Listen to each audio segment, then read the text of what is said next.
नमस्कार. गरुड पुराणानुसार नवरा बायकोची भेट योगायोग नसते, पूर्वजन्मातील कर्माचे गूढ रहस्य. नमस्कार मित्रांनो, चला तर मग आपण व्हिडिओला स्टार्ट करूया.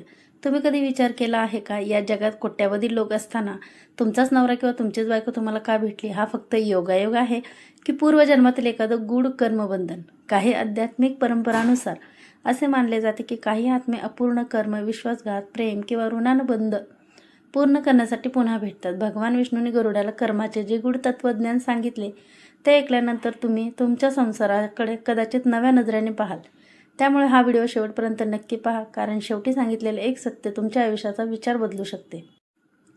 या पृथ्वीवर अब्जावधी लोक राहतात. प्रत्येकजण आपल्या आयुष्यात कोणाला ना कोणाला भेटतो, पण एक प्रश्न मात्र प्रत्येकाच्या मनात कधीतरी नक्की येतो: माझा नवरा किंवा माझी पत्नी मला का भेटली? या जगात इतके लोक असताना माझे लग्न याच व्यक्तीशी का झाले? काही पती पत्नी एकमेकांसाठी जीव देतात, तर काही दिवसातून 10 वेळा भांडतात. काहींना संसारात सुख मिळते, तर काहींच्या आयुष्यात दुःख, अश्रू, विश्वासघात आणि वेदना भरलेले असतात. हे फक्त नशीब असते का, की यामागे पूर्वजन्मातील एखादे गुपित दडलेले असते? भगवान गरुडांनी हाच प्रश्न भगवान विष्णूंना विचारला. गरुड काय म्हणाले? हे प्रभू, मला एक गोष्ट समजत नाही.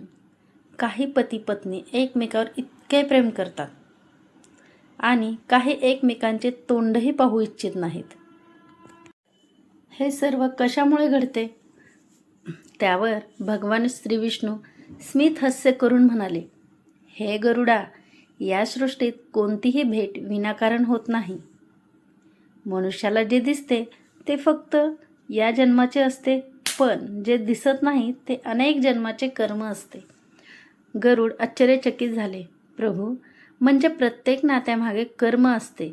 भगवान म्हणाले, हो गरुडा, आत्मा शरीर बदलतो, पण कर्म बदलत नाही. शरीराचा अंत होतो, पण कर्माचा नाही. म्हणूनच काही आत्मे पुन्हा पुन्हा एकमेकांना भेटतात. भगवान पुढे म्हणाले, काही आत्म्यामध्ये प्रेमाचे ऋण असते, काहीमध्ये सेवाभावाचे ऋण असते, तर काहीमध्ये अन्याय, फसवणूक, अपमान किंवा विश्वासघातामुळे निर्माण झालेले कर्मबंधन असते. अशा वेळी त्यांना पुन्हा भेटण्याची संधी मिळते, जेणेकरून अपूर्ण कर्माचा हिशोब पूर्ण होऊ शकेल. गरुडांनी विचारले, प्रभू, म्हणजे प्रत्येक दुःखी नवरा बायको हे पूर्वजन्मीचे शत्रू असतात का? त्यावर भगवान श्रीविष्णू म्हणाले, नाही गरुडा, असा निष्कर्ष कधीही काढू नये. प्रत्येक नात्याचे कारण वेगळे असते. काही आत्मे प्रेमासाठी भेटतात, काही कर्तव्य पूर्ण करण्यासाठी, काही एकमेकांना उभे करण्यासाठी आणि काही आत्मे पूर्वीच्या चुकीच्या कर्मामुळे निर्माण झालेल्या वेदना समजून घेण्यासाठी पुन्हा समोर येतात. भगवान पुढे म्हणाले, समजा एका जन्मात एखाद्या पुरुषाने स्वार्थासाठी एका स्त्रीचा विश्वासघात केला, तिच्या अश्रूकडे दुर्लक्ष केले, तिच्या प्रेमाची थट्टा केली, तर त्या कर्माची नोंद विश्वात होते. किंवा एखाद्या स्त्रीने लोभ, अहंकार किंवा फसवणुकीने एखाद्या पुरुषाचे आयुष्य उद्ध्वस्त केले, तरी त्या कर्माची नोंद होते. कर्म कधीच विसरत नाही. योग्य वेळ आल्यावर ते फळ देतच. भगवान म्हणाले, मात्र हे लक्षात ठेव, पुढील जन्मात ते दोघे पुन्हा पती पत्नीच होतील, असा कोणताही निश्चित नियम नाही. ते कोणत्याही नात्याने भेटू शकतात, परंतु काही आध्यात्मिक परंपरांमध्ये असे मानले जाते की काही आत्मे वैवाहिक नात्यातूनही पूर्वीचा कर्माचा हिशोब पूर्ण करतात. गरुड अत्यंत गंभीर झाले. त्यांनी पुन्हा विचारले, प्रभू, मग काही नवरा बायको लग्नाच्या पहिल्याच दिवसापासून का भांडतात? त्यावर भगवान म्हणाले, कारण संसार हा फक्त प्रेमाचा प्रवास नसतो, तो आत्म्याच्या परिपक्वतेचा प्रवास असतो. जिथे अहंकार असतो तिथं संघर्ष निर्माण होतो, जिथे स्वार्थ असतो तिथे प्रेम कमी होतं, जिथे विश्वास तुटतो तिथे संसार ढळमळू लागतो, आणि जिथे क्षमा नसते तिथे नाते हळूहळू संपत जाते. भगवान श्रीविष्णू पुढे म्हणाले, हे गरुडा, या जगात बहुतेक लोक आपल्या जोडीदाराला बदलण्याचा प्रयत्न करतात, पण स्वतःमध्ये बदल करण्याचा प्रयत्न करत नाहीत. यामुळे संसारात दुःख वाढते, कारण संसार 2 शरीराचा नाही तर 2 संस्काराचा प्रवास आहे. गरुडाने विचारले, हे प्रभू, काही लोक म्हणतात की माझा नवरा मला समजून घेत नाही. काही पत्नी म्हणतात माझा पती मला सतत दुःख देतो. असे का घडते? तेव्हा भगवान श्री विष्णू म्हणाले, हे गरुडा, जेव्हा आत्मा नवीन जन्म घेतो तेव्हा त्याला पूर्वजन्मातील सर्व आठवत नाही, पण त्याचे कर्म त्याच्यासोबत येतात. यामुळे काही व्यक्तींना एकमेकांना पाहतात आपलेपणा वाटतो, तर काहींना कारण नसताना दुरावा जाणवतो. हे सर्व पूर्वीच्या संस्काराचे आणि वर्तमानातील स्वभावाचे मिश्रण असते. गरुड म्हणाले, प्रभू, मग एखादा पती आपल्या पत्नीला सतत दुःख देत असेल किंवा पत्नी पतीचा अपमान करत असेल तर त्याचे काय होते? भगवान श्री विष्णू म्हणाले, हे गरुडा, दुसऱ्याला दिलेले दुःख कधीच नष्ट होत नाही.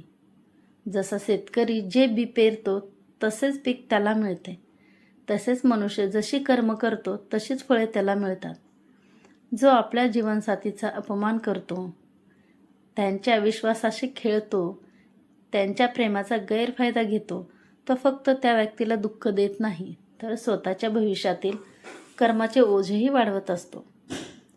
गरुडांनी पुन्हा विचारले, हे प्रभू, विश्वासघात इतका मोठा पाप आहे का? भगवान म्हणाले, विश्वास हा प्रत्येक नात्याचा प्राण आहे.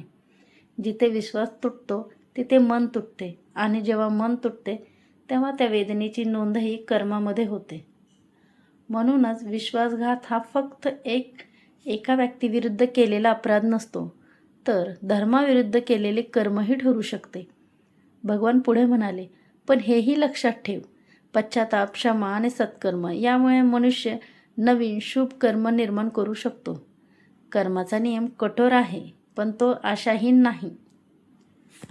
गरुड नम्रतेने म्हणाले, हे प्रभू, म्हणजे मनुष्य आपले भविष्य बदलू शकतो? भगवान श्री विष्णू हसले आणि म्हणाले, हो गरुडा, कालची कर्म आजचे जीवन घडवतात, पण आजची कर्म उद्याचे जीवन घडवतात. म्हणून कोणताही मनुष्य कायमचा दुःखी राहण्यासाठी जन्माला आलेला नाही. जो धर्म, सत्य, संयम आणि प्रेमाचा मार्ग स्वीकारतो तो हळूहळू आपल्या कर्माचे ओझे हलके करू शकतो.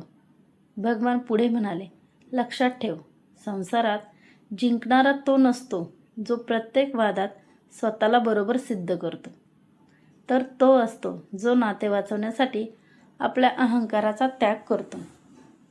गरुडाच्या डोळ्यात आनंद अश्रू आले. त्यांना आता समजू लागले होते की प्रत्येक नाते हे केवळ योगायोग नसून. भगवान गरुड पुन्हा नम्रतेने भगवान श्री विष्णूंना म्हणाले, हे प्रभू, जर 2 आत्म्यामध्ये पूर्वजन्मातील काही कर्माचा संबंध असेल तर त्या कर्माची ओळख कशी करायची?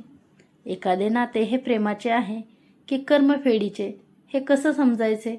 भगवान श्री विष्णू शांतपणे म्हणाले, हे गरुडा, हे रहस्य सामान्य बुद्धीने समजत नाही, कारण मनुष्य फक्त वर्तमान पाहतो, पण कर्म काळाच्या पलीकडे असते. कधी कधी 2 व्यक्ती पहिल्यांदाच भेटतात, पण त्यांना असे वाटते की ते एकमेकांना अनेक वर्षापासून ओळखतात. तर काही वेळा कोणतीही चूक नसतानाही 2 व्यक्तींमध्ये कारण नसताना दुरावा निर्माण होतो. यामागे या जन्मातील स्वभावाबरोबरच पूर्वीच्या संस्काराचाही प्रभाव असू शकतो. गरुड म्हणाले, हे प्रभू, म्हणजे काही लोक पहिल्याच भेटीत एकमेकांवर प्रेम का करतात? भगवान श्री विष्णू म्हणाले, काही आत्म्यामध्ये अपूर्ण प्रेमाचे ऋण असते. काहींनी पूर्वीच्या जन्मात एकमेकांसाठी त्याग केला असतो, पण त्यांचे जीवन अपूर्ण राहिलेले असते. अशा आत्म्यांना पुन्हा पुन्हा भेटण्याची संधी मिळू शकते, परंतु प्रत्येक आकर्षण हे पूर्वजन्मातील प्रेमच असते असा निष्कर्ष काढणे योग्य नाही. मनुष्याने वर्तमानातील विवेक आणि धर्माचाही विचार केला पाहिजे. गरुडांनी पुन्हा विचारले, आणि प्रभो, जे पती पत्नी सतत भांडतात त्यांच्या आयुष्यात शांतता का येत नाही? त्यावर भगवान म्हणाले, हे गरुडा, जेव्हा अहंकार प्रेमापेक्षा मोठा होतो तेव्हा संसार तुटू लागतो. जेव्हा मी हा शब्द आपणपेक्षा मोठा होतो तेव्हा घरातील आनंद निघून जातो आणि जेव्हा क्षमा संपते तेव्हा कर्माचे ओझे वाढू लागते. भगवान पुढे म्हणाले, कल्पना करा, एका जन्मात एखाद्या व्यक्तीने आपल्या जोडीदाराचा विश्वास तोडला, त्याला खोटे बोलले, त्याच्या प्रेमाचा अपमान केला आणि स्वतःच्या स्वार्थासाठी त्याला एकटे सोडले. अशा कर्माचे परिणाम कधीतरी समोर येतात, पण त्या परिणामाचा उद्देश सूड नसतो, तर आत्म्याला सत्याची जाणीव करून देणे असतो. गरुड आश्चर्याने म्हणाले, म्हणजे ईश्वर शिक्षा देत नाही? भगवान श्रीविष्णू हसले, नाही गरुडा, ईश्वर प्रत्येकाला कर्म करण्याचे स्वातंत्र्य देतो, पण कर्मफळाचा नियम मात्र सर्वांसाठी समान आहे. जसा अग्नी सर्वांना सारखाच जाळतो, तसेच कर्म सर्वांना सारखेच फळ देते. कोणताही राजा, कोणताही गरीब, कोणताही विद्वान किंवा कोणताही सामान्य मनुष्य कर्माच्या नियमापासून सुटू शकत नाही. भगवान पुढे म्हणाले, म्हणून संसारात दुःख आले की फक्त दुसऱ्याला दोष देऊ नये, स्वतःलाही विचारावे, मी या नात्यात प्रेम किती दिले, आदर किती दिला, संयम किती ठेवला आणि सत्य किती पाळले. गरुडाच्या डोळ्यात आता गूढ ज्ञानाचा प्रकाश दिसत होता. ते म्हणाले, हे प्रभू, आज मला समजू लागले आहे की संसार हा केवळ दोन व्यक्तीचा प्रवास नाही, तर आत्म्याच्या अनेक जन्मांच्या प्रवासातील एक महत्त्वाचा अध्याय आहे. भगवान श्रीविष्णू म्हणाले, अगदी बरोबर हे गरुडा, आणि जो मनुष्य हे समजतो तो दुसऱ्याला दोष देण्याऐवजी स्वतःच्या कर्माकडे पाहू लागतो. तेथूनच त्यांच्या जीवनात खरा बदल सुरू होतो. भगवान गरुड अत्यंत गंभीर स्वरात म्हणाले, हे प्रभू, जर संसारात इतके दुःख असते तर मग विवाहाचा उद्देश काय आहे? ईश्वर दोन आत्म्यांना एकत्र का आणतो? भगवान श्रीविष्णू मंद स्मित करत म्हणाले, हे गरुडा, संसार हा केवळ सुख भोगण्यासाठी निर्माण झालेला नाही.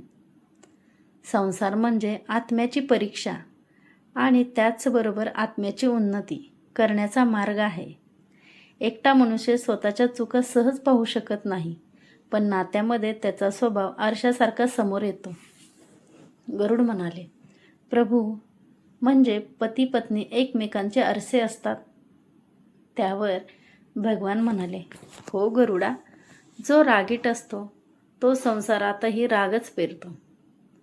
जो अहंकारी असतो तो प्रेम स्वीकारू शकत नाही. जो स्वार्थी असतो तो फक्त स्वतःचा विचार करतो आणि जो दयाळू असतो तो घराला स्वर्ग बनवतो. भगवान पुढे म्हणाले, लक्षात ठेव, संसारात सर्वात मोठा शत्रू दुसरी व्यक्ती नसते, तर स्वतःचा अहंकार असतो. अनेक घरे पैशामुळे तुटत नाहीत, तर अहंकारामुळे तुटतात. अनेक नाती दारिद्र्यामुळे संपत नाहीत, तर कटू शब्दामुळे संपतात. आणि अनेक प्रेमकथा नियतीमुळे संपत नाहीत, तर अविश्वासामुळे संपतात. गरुड नम्रतेने म्हणाले, हे प्रभू, मग सुखी संसाराचा सर्वात मोठा मंत्र कोणता? भगवान श्रीविष्णू म्हणाले, 4 गोष्टी कधीही सोडू नका. विश्वास, संयम, क्षमा आणि सत्य. विश्वास नसलेले नाते हे मुळाशिवायच्या वृक्षासारखे असते.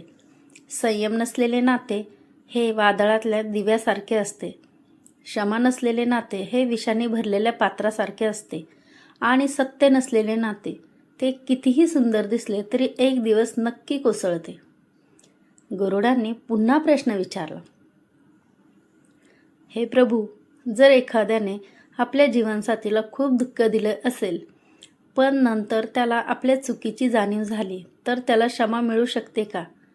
भगवान श्रीविष्णू म्हणाले, हे गरुडा, जो मनुष्य मनापासून पश्चाताप करतो आपली चूक स्वीकारतो, दुसऱ्याची क्षमा मागतो आणि पुढे धर्माच्या मार्गाने चालतो, तो नवीन शुभ कर्म निर्माण करू शकतो.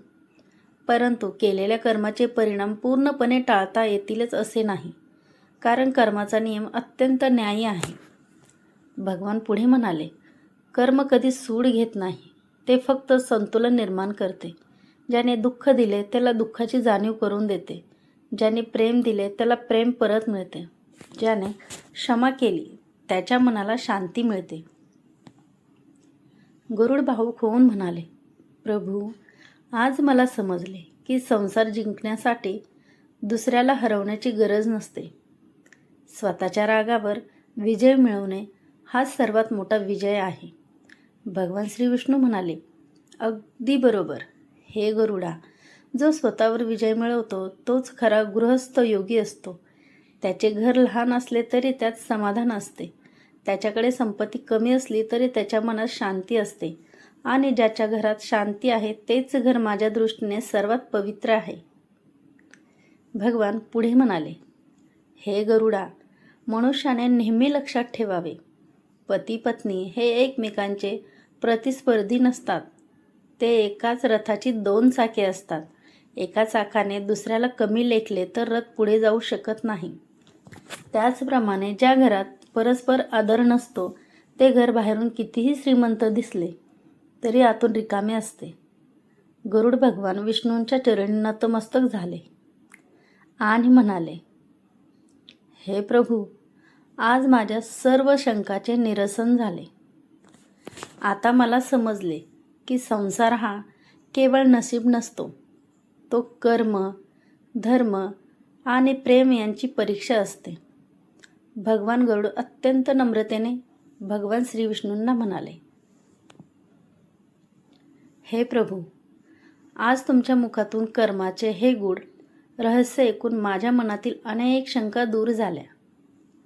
आता मला समजले की या जगात कोणतेही नाते विनाकारण निर्माण होत नाही. भगवान श्री विष्णू स्मित हास्य करत म्हणाले, हे गरुडा, लक्षात ठेव. मनुष्य अनेकदा म्हणतो, माझ्या आयुष्यात एवढे दुःख का आले, पण तो कधीच विचार करत नाही, मी इतरांच्या आयुष्यात किती आनंद दिला. विश्वाचा नियम अत्यंत न्यायी आहे. जे पेरले जाते तेच उगवते. प्रेम पेरले तर प्रेम मिळते. विश्वास पेरला तर विश्वास मिळतो. आणि आदर दिला तर आदर परत येतो.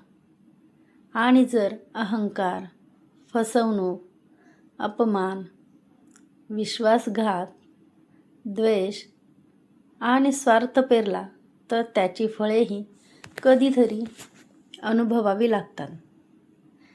त्यावर गरुड म्हणाले, हे प्रभू, म्हणजे प्रत्येक मनुष्य स्वतःच्या भवितव्याचा निर्माता आहे. भगवान श्री विष्णू म्हणाले, हो गरुडा, ईश्वर मार्ग दाखवतो, पण चालायचे मनुष्यालाच असते. कर्म करण्याचे स्वातंत्र्य मनुष्याला दिले आहे. म्हणून कर्मफळाची जबाबदारीही त्याचीच असते. भगवान पुढे म्हणाले, लक्षात ठेव, काही वेळा एखादा पती किंवा पत्नी आपल्या जीवनात कठीण प्रसंग घेऊन येतो, पण त्या प्रसंगातूनच संयम शिकायला मिळतो. क्षमेची ताकद कळते आणि प्रेमाचा खरा अर्थ समजतो. म्हणून प्रत्येक ठिकाण नाते हे फक्त शिक्षा आहे असे समजू नको. ते आत्म्याला अधिक जागृत करणारी संधीही असू शकते. गरुडाच्या डोळ्यात भक्ती दाटून आली. ते म्हणाले, हे प्रभू, मग संसारात सर्वात मोठा धर्म कोणता? भगवान श्री विष्णू उत्तरले, पतीने पत्नीचा सन्मान करणे, पत्नीने पतीचा आदर करणे, दोघांनी सत्य बोलणे, एकमेकांशी प्रेमाने वागणे, क्रोधाच्या क्षणी मौन धरणे आणि रोज ईश्वराचे स्मरण करणे, हाच गृहस्थाश्रमाचा सर्वात मोठा धर्म आहे. भगवान पुढे म्हणाले, हे गरुडा, जो संसाराला रणभूमी बनवतो त्याला दुःख मिळते. जो संसाराला मंदिर बनवतो त्याला शांती मिळते. आणि जो आपल्या जीवनसाथीमध्ये दोष शोधण्याऐवजी स्वतःमध्ये सुधारणा करतो त्याचे जीवन हळूहळू आनंदाने भरू लागते. गरुडाने दोन्ही हात जोडले. हे प्रभू, आज मला समजले की पती पत्नी हे एकमेकांचे शत्रू नसतात, तर ईश्वराने एकमेकांच्या जीवनात पाठवलेले सहप्रवासी असतात. काही नाते प्रेम शिकवतात, काही त्याग, काही संयम आणि काही क्षमा. पण प्रत्येक नाते आत्म्याला काहीतरी शिकवूनच जाते. भगवान श्री विष्णू आनंदाने म्हणाले, अगदी बरोबर हे गरुडा. म्हणून मनुष्याने आपल्या जीवनातील प्रत्येक नात्याचा आदर करावा. कोणालाही जाणून बुजून दुःख देऊ नये, कारण कोणताही अश्रू व्यर्थ जात नाही आणि कोणतेही सत्कर्म व्यर्थ होत नाही. भगवान पुढे म्हणाले, जो धर्माने जगतो त्याला भीती राहत नाही. जो सत्याने जगतो त्याला लपवावे लागत नाही. जो प्रेमाने जगतो त्याला वैर राहत नाही. आणि जो ईश्वरावर श्रद्धा ठेवतो त्याचा मार्ग मी स्वतः प्रकाशित करतो. हे ऐकताच गरुडांनी भगवान श्रीविष्णूच्या चरणी साष्टांग दंडवत केला. त्यांच्या मनातील सर्व शंका दूर झाल्या. त्यांना समजले की संसाराचा खरा अर्थ जिंकणे नाही, तर समजून घेणे आहे. दुसऱ्याला बदलणे नाही, तर स्वतःला घडवणे आहे. आणि पूर्वजन्मातील कर्म काहीही असले, या जन्मात प्रेम, सत्य, दया, संयम आणि क्षमा याचा मार्ग स्वीकारला तर मनुष्य आपले भवितव्य अधिक उज्ज्वल करू शकतो. मित्रांनो, आज आपण जाणून घेतले की या जगात कोणतेही नाते विनाकारण निर्माण होत नाही. प्रत्येक नात्यामागे कर्म, ऋणानुबंध आणि जीवनातील शिकवण दडलेली असू शकते. पण हे लक्षात ठेवा, आपल्या आजची कृती आपल्या उद्याच्या जीवनाला आकार देतात. जर तुमच्या आयुष्यात एखादे नाते कठीण वाटत असेल तर निराश होऊ नका. संयम, प्रेम, सत्य आणि क्षमा याचा मार्ग स्वीकारा, कारण चांगली कर्म नवीन भविष्य घडवू शकतात. भगवान विष्णूंनी गरुडाला दिलेला संदेश आपल्याला शिकवतो की दुसऱ्याला दुःख देण्याऐवजी प्रेम द्या, अपमान करण्याऐवजी सन्मान द्या आणि द्वेष करण्याऐवजी क्षमा करा. जर हा व्हिडिओ तुम्हाला आवडला असेल तर कमेंटमध्ये श्रद्धेने ओम नमो नारायणम अवश्य लिहा. अशा धर्म, अध्यात्म आणि गरुड पुराणातील गूढ रहस्यावर आधारित व्हिडिओ पाहण्यासाठी आमच्या चॅनेलला सबस्क्राईब करा. व्हिडिओला लाईक करा आणि आपल्या कुटुंबिया व मित्रासोबत शेअर करा. पुढील भागात आपण गरुड पुराणातील आणखी एक अद्भुत आणि विचार करायला लावणारे रहस्य जाणून घेणार आहोत. तोपर्यंत ओम नमो नारायणाय. धन्यवाद मित्रांनो.